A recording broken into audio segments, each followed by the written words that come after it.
Hey guys, hi, welcome back to my channel NetJRA Physics, and if you're watching this video for the very first time, then I would request you to please subscribe to my YouTube channel. Also do not forget to hit the bell icon. And in this video we shall discuss the questions of gate, and these questions are of nuclear and particle physics. Also I'd like to say you here one thing, that these questions are before 2010. Okay, these are from 2000, 2002, 5 and all other. Okay, so let's start. The first question is, a nucleus having mass number 240 decays by alpha emission to the ground state of its daughter nucleus. So we have a nucleus whose mass number is 240 and it is decaying by alpha emission to the ground state of its daughter nucleus. So the Q value of the process is given 5.26 mega electron volt. So we have to find the energy in mega electron volt of the alpha particle. Right, so we have four options here. So for this, first we will write the formula for the Q value. The Q value, that is the alpha disintegration energy, which is equals to T alpha into with A by A minus 4. A is the mass number, T alpha, it is the kinetic energy of the ejected alpha particle. Right, so we have the value of Q alpha, which is 5.26. right, the value of A is 240 given in the question, which is the mass number. So you will have 5.26 is equals to T alpha into with 240 by 236, because 240 minus 4, which is in the formula. Now we will do the simplification. You will have T alpha is equals to what? This will go to the right hand side, left hand side, and you will have 236 into with 5.26 by 240. This on solving will give you, means dividing this to 236 by 240 will have 0.9833, and multiplying this with 5.26 will give you 5.17. So the energy in mega electron volt of alpha particle is 5.17 mega electron volt. So the correct option is option B here. So now let's come to the next question. We have the volume of a nucleus in an atom is proportional to. We have to see the proportionality of the volume of the nucleus in an atom. It is proportional to what? We have four options. The first one is the mass number, the second one is the proton number, the third is the neutron number, and the fourth one is the electron number. So firstly we will write what is volume. Volume formula is 4 by 3 pi r cube. Right? For a nucleus in an atom, the formula for the volume is this one. So this is the basic formula of volume for a sphere, right? Now what we will see, the nuclear radius r. What is the value of r? It is r naught a to the power 1 by 3. This is the nucleus radius formula. We will substitute this value here, and we will have V is equals to, that is the volume, is equals to 4 by 3 into with pi r naught a to the power 1 by 3. This is a, okay, whole cube, which will give you V is equals to 4 by 3 pi r naught to the power 1 by 3 a. That means the volume is proportional to a, that is, it is proportional to the mass number. So the correct option is option A. Now let's come to the next question. So here we have the mean momentum of a nucleon in a nucleus with mass number A varies as. So we have to see how the mean momentum of a nucleon in a nucleus varies with A, that is with the mass number. So we have four options here, right? So firstly we will see from the uncertainty principle what we have. Del x del p is equals to what? A slash, right? So del p will be equals to h cut by del x. So we will see the minimum distance. Suppose this is a nucleus, okay, and the radius of the nucleus is what? R. So the minimum distance that it can travel will be how much? Twice r. So delta x is equals to what? Twice r. And r, that is the nuclear radius, formula is r naught a to the power 1 by 3. Substituting that value here, so we got del x is equals to 2 r naught a to the power 1 by 3. So putting this value of delta x in this equation, what we will have, del p is equals to h cut by 2, this is r, okay, 2 r naught a to the power 1 by 3. That is del p, it is proportional, that is the mean momentum, okay, of a nucleon in a nucleus, it is proportional to a to the power minus 1 by 3. So the correct option is option D. Now next. Here we have which of the following functions describes the nature of the interaction potential V as a function of R. Here R is the distance between the two quarks and A and B, these are the positive constants of suitable dimensions. Okay, so we have to choose one option out of the four which is describing the nature of the interaction potential between two quarks inside a nucleon, right? So you can see we have four options here. We have to choose one option which is describing the nature of the interaction potential between the two quarks inside a nucleon. So for this it's very obvious that the potential is equals to what? Minus A by R plus B by R. And why? The first term here you can see it is because the nuclear forces, these are what? We know that there is a property of nuclear force that they are short range forces, right? And the nuclear force decreases with the increase in the distance. So this part is representing that. And the second one is what? That because nuclear forces, they are what?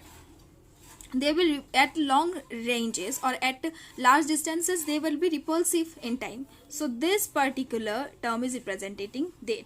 So the function which is describing the nature of the interaction potential between two quarks inside a nucleon, it is option A. So now let's come to the next question. Next, let's see the baryon number of proton, lepton number of proton, and baryon number of electron and the lepton number of electron are respectively what? So we are asked to find here the baryon number and the lepton number of proton and the baryon number and the lepton number of electron. Okay, so for this we have to keep in mind proton is the baryon, so its baryon number will be what? 1. But since proton is a baryon, so its lepton number will be obviously 0. But in case of electron, what is electron? Electron is a what? It is a lepton. So its lepton number will be 1 and baryon number will be obviously 0. So baryon number of what? Proton is 1, lepton number is 0, baryon number of electron is 0 and lepton number of electron is 1. So the correct option is option C. So that's a very simple question. Now let's come to the next question. Here we are having nuclear forces are. First is spin dependent and has no non-central part. The second one is spin dependent and have non-central part. The third one is spin independent and have no non-central part. And the fourth one is spin independent and have non-central part. So this is very obvious from the properties of the nuclear forces. The nuclear forces, they are spin dependent and they are having non-central part. So this is a very simple question which can be solved or which can be answered directly from the properties of the nuclear forces. So the correct option is option B, that the nuclear forces are spin dependent and they has the non-central part. So now let's come to the next question. It is given the spin and the parity of this particular nucleus as predicted by the shell model are respectively what? We have four options here. We have to see the spin and parity of this nucleus which is predicted by the shell model. So this is very obvious when we are working with the shell model, okay, in case of any nucleus, to see the spin and the parity. So what we do is we see the proton number and the number of neutrons, right? So here the number of protons is 4, which is even, so it will be neglected, and the number of neutrons is how much? 9 minus 4, that is 5, which is odd. So we will write the energy levels only for the odd number. So this is how we write S, P, P, D, right? So it is half, 3 by 2, 1 by 2, 5 by 2. So the last one we have 5. So here we will be having 2, and here we will have what? 3, right? Now, so now the last one electron goes in what? In this particular shell, right? In S, in this P 3 by 2, right? So for this you can see the value of L is equals to 1 because it's in the P shell. And for parity, if you see, the formula is minus 1 to the power L, that is minus 1 to the power 1, that is minus 1. That means what? The parity is odd, right? It's negative, that means it's odd. Now we will see the spin. The spin will be how much? For this it is 3 by 2. So the spin is 3 by 2 and the parity is odd for this particular nucleus, okay, as per the shell model. So the correct option is option A. So this is a very simple question. And one thing I would like to say here, if you have seen the pattern of the questions, then you have seen that the questions related to shell model, each and every year we have one question in minimum. So it's better that you guys keep in mind and you remember how to write the energy levels, okay, predicted by the shell model. So this is a very important thing that you can analyze from all the questions that I have solved. Now let's come to the next question. So here what we have, the nucleus of the atom, this consists of what? So we have been given the nucleus of this particular atom, and we have to say it is having how many up quarks. Okay, 13 up quarks and 13 down quarks. The second one is 13 up quarks and the 14 down quarks. The fourth one is 14 up quarks and the 13 down quarks, and the last one is 14 up quarks and 14 down quarks. So for this, first we will see the number of protons and the number of neutrons. So here we can see the number of protons is how much? It's 4, right? You can see here it's 4, and the number of neutrons will be how much? 9 minus 4, that is 5. So proton's quark structure is what? It consists of 2 up quarks and 1 down quark. In case of neutron, you have 1 up quark and 2 down quarks. So this is a quark structure related to baryons, because this proton and neutron, these are baryons, and the quark structure of baryon is what? It has Q, Q, Q, right? So here what you will see, the baryon number will be obviously conserved, and you will have to see the charge conservation. This is just the basic how we can make the quark structure. So I'm not going into the details, but right now we can just see this is the quark structure of proton and this is for the neutron. So here you can see how many up quarks are there, 2, right? And how many down quark is there? 1. So total number of proton here for this nucleus is 4. So total up quarks will be how much? 4 into with 2, that is 8. And down quark will be what? 4 into with 1, that is 4. Right. Now we will see for neutrons. For neutrons, up quark is how much? 1. So total number of neutrons is 5. So it is 5 into with 1. So total up quarks is 5. And down quark will be how much? 2 down quarks. So 5 into with 2, that is 10. So as a whole, you can see the total number of up quark is 8 plus 5, that is 13. And down quark is 10 plus 4, that is 14. So this particular nucleus, it has 13 up quarks and 14 down quarks. That's a very simple question and a very easy technique to use. So that's all. The correct option is option B, right? 13 up quarks and 14 down quarks.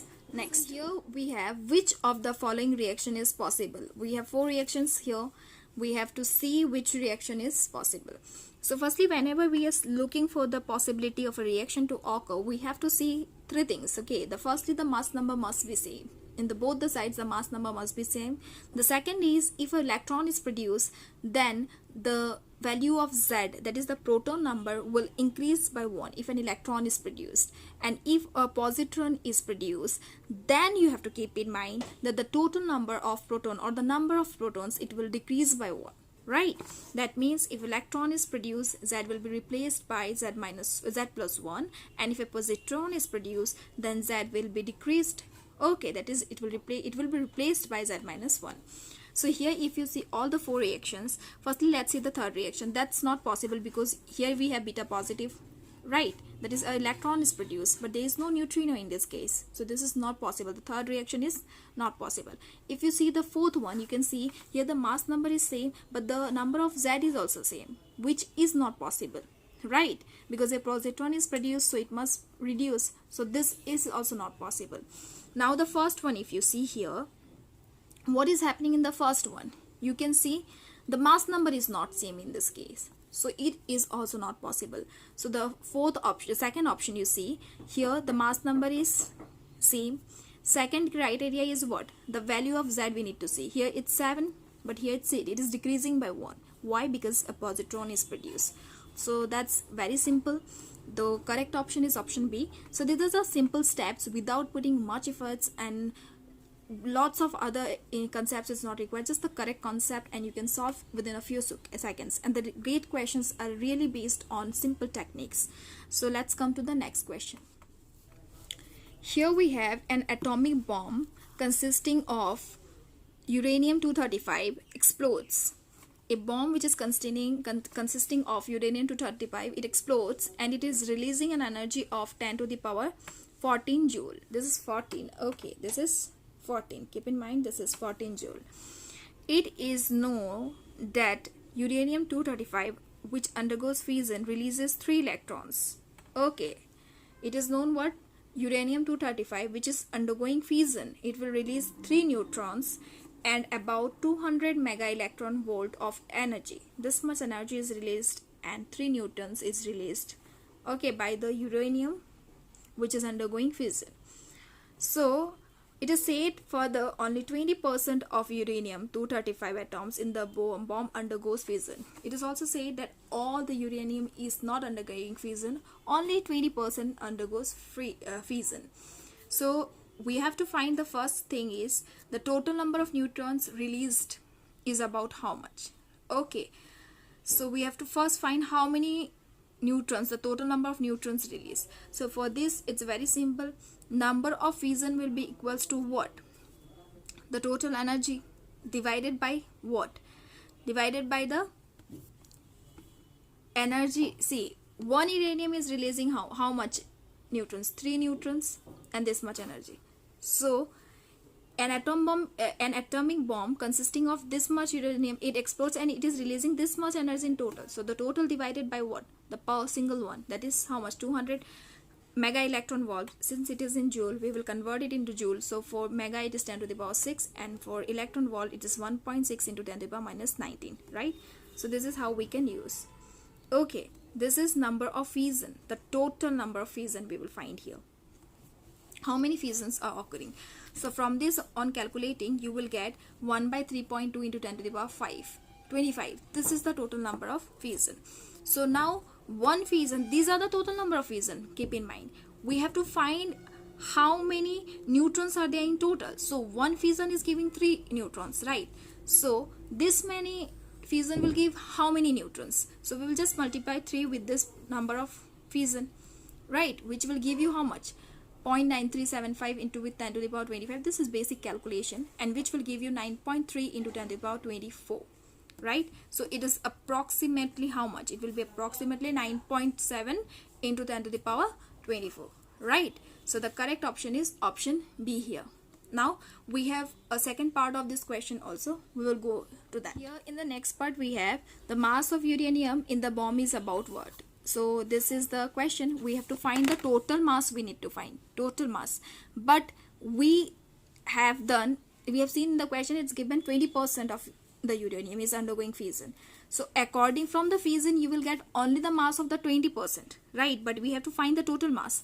So for this we will see the number of fission were this much. So to calculate the mass for this 20%, you will get only for the 20%. What we will do, the number of atoms divided by Na by 8. Here Na is the Avogadro's number, which is 6.023 into 10 to the power 23.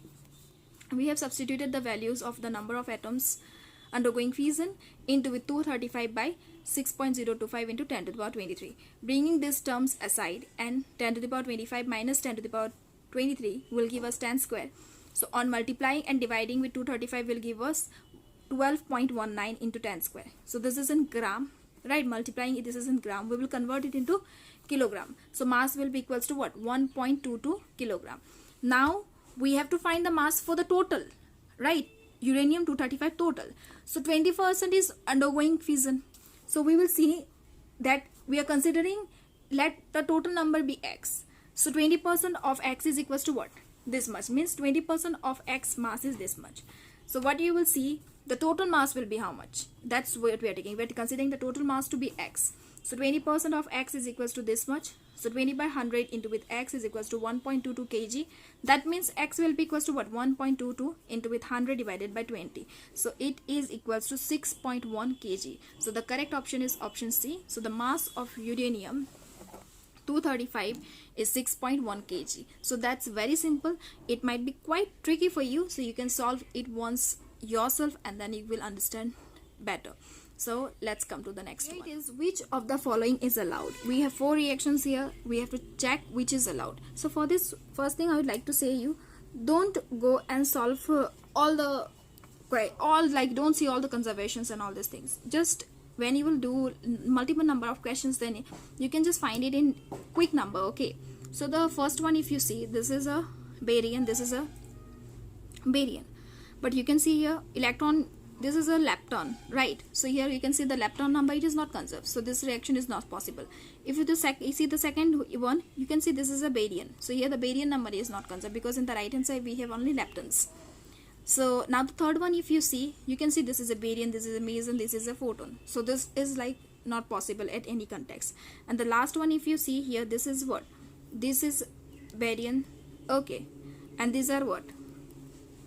Pions. So here if you see, if you see the charge conservation, it's -1 0.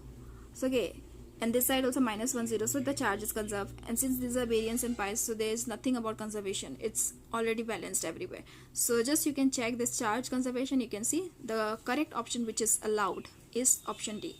So that's very simple. In the exam hall, you don't have to go and check all the conservations and wasting too much time in these questions. That's just all about practice, and you can solve in few seconds just looking and analyzing and seeing one reactions. And this is like very obvious. If 3 options are not correct, then the last one will be correct. So this is also one point to be considered. So now let's come to the next one. So here what it is said, deuterium in its ground state, it has a total atomic mass, the value of J is 1 and the parity is positive. So we have to find the combination or the corresponding combination of the orbital angular momentum and the spin S. We have 4 options here. So this is very simple. Okay, firstly we will see what is the parity. Parity is positive, and the value or the formula, for the parity is what? -1 to the power L. Parity is positive. The formula for the parity is -1 to the power L. So you have to keep in mind we have L what? 0, 0, 1, 2, right? So L equals to 0 or L equals to 2 is possible because the parity is what? Positive. Because if L will be equals to 0 and L will be equals to 2, it's only then we will have the parity is what? Positive, right? So now we will see the options which is having L equals to 0 and L equals to 2. So these are the options only. All the 4 options are for L equals to 0 and L equals to 2. So firstly we will check for L equals to 0. We know the J is equals to what? Mod of L minus S to mod of L plus S. So if L is what? 0, 0, then what you will have? Keeping the modulus in mind, you will have S is equals to what? 1, S is equals to 1, right? For L equals to 0. Similarly, you will check for if L is 2. So here you will put the value of L2 and it will give again what? Keeping the modulus in mind, S will be equals to 1. Here also S will be equals to 1. So for L equals to 0 also S is equals to 1. For L is equals to 2 also S is equals to what? 1. And the parity will be positive given in the question. So the correct option is what? Option C. So this is very simple. You have to just use the basic formulas. Now let's come to the next one. So here what we have, as one moves along the line of stability from this one nucleus to this particular nucleus, the nuclear binding energy per particle decrease from 8.8 mega electron volt to 7.6 mega electron volt. The trend is mainly due to what? So it is said, if one is moving along the line of stability from this particular nucleus to this particular nucleus, the binding energy is decreasing from 8.8 to 7.6. Why does it happen?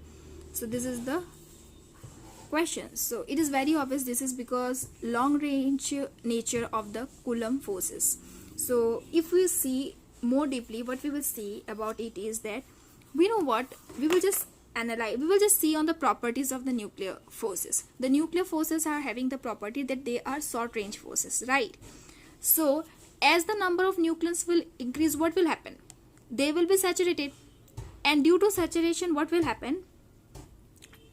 As the number of nucleons will increase, so because of its saturation property, what will happen? They will be saturated. All the nucleons will be saturated.